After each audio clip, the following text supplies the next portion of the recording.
It's time now for our Pods and Blogs segment here on BBC Radio 5 Live. Well, welcome back to the Pods and Blogs segment. I'm Joan, the artificial intelligence. Well, not actually Joan, just the system that creates the voice.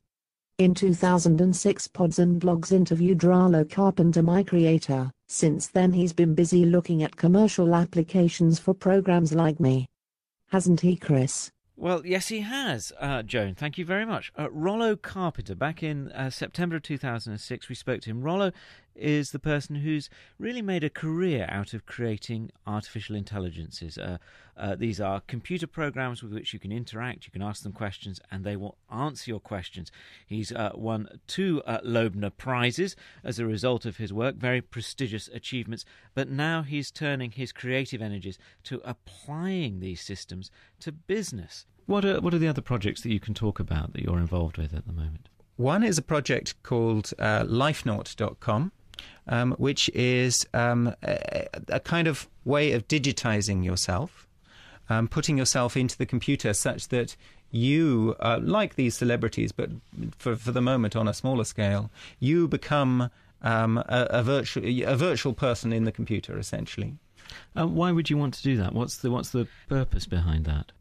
Much like an autobiography, but a lot easier, and potentially a lot more powerful, because anybody could come along and talk to the virtual you at any point in the future. I've read about this so many times in science fiction.